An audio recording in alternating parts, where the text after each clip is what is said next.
Okay, so we're moving right along to lesson 3 of section 2 of the making of a scientist. And today we're going to be working more with that text-based question format. And so you're going to be getting some more practice with that. That is a format that you're going to have to get comfortable with. That is something that we are going to be doing all throughout the school year. So, today we're going to explain the relationship between a main idea in new theory, Galileo discovered Neptune, and a main idea from the making of a scientist by collecting specific information from both texts to support that main idea.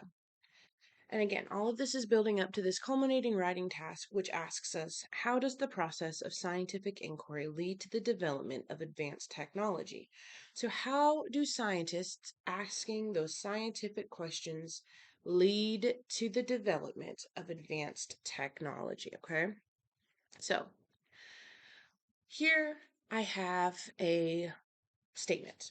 It says, knowing the name of something is as simple as memorizing a fact, but knowing something means understanding it on a deeper level by observing what the thing is doing.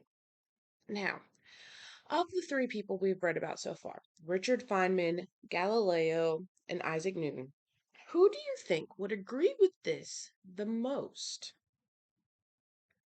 So, I'm hoping you got the same answer. Most of your classmates did. So, which article supports this? The Making of a Scientist, Richard Feynman. Feynman's father took all that time with the dinosaur to sit there and translate what the unknown dinosaur to the size of the house.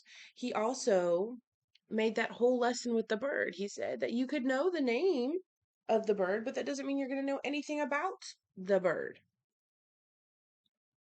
So, how could this lesson from the making of a scientist serve as the main idea of new theory Galileo discovered Neptune? So, in new theory, Galileo discovered Neptune. Did Galileo actually know the name of Neptune? Well, he didn't. He didn't know the name of Neptune at all. Even when, excuse me, even when he thought that Neptune was a planet, he still didn't know that Neptune's name was Neptune. Neptune wouldn't be named for over 200 more years in the 1800s.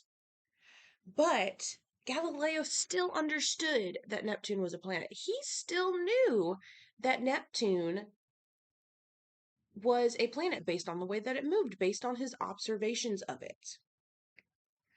So today, the question that you are going to be answering is, how could Galileo know Neptune was real if he didn't know the name of the planet? Support your answer with evidence from the text. So again, this is that text-based question, okay? So the first part is always going to be to restate and answer your question, okay? So our question is, how could Galileo know Neptune was real if he didn't know the name of the planet? Well, again, we're going to take away the questioning parts. So, what part makes this a question? The how. The how could. How could makes this a question. And that leads us with Galileo know Neptune was real if he didn't know the name of the planet. Well, that doesn't really sound right to my ears, so I need to go ahead and I need to fix it. So, first of all, we're not talking in present tense, we're talking in past tense because Galileo is in the past. So, Galileo knew Neptune was a planet.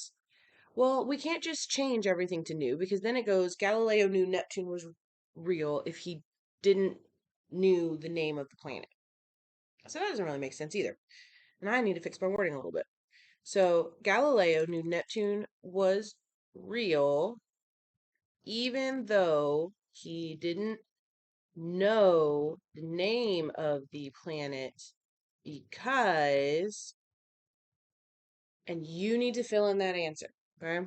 Galileo knew Neptune was real, even though he didn't know the name of the planet, because what did Galileo do?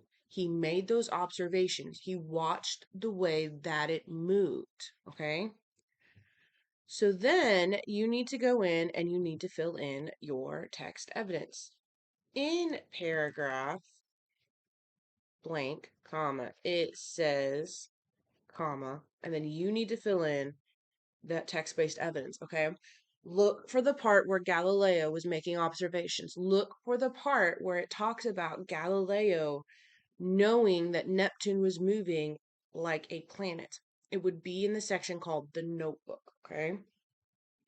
And then finally, you need to go back and to explain this. This means, well, what does this mean? What do his notes in his notebook mean? You can't expect the reader just to know that. They haven't spent the time reading the article that you have. So you need to go back and explain it, okay?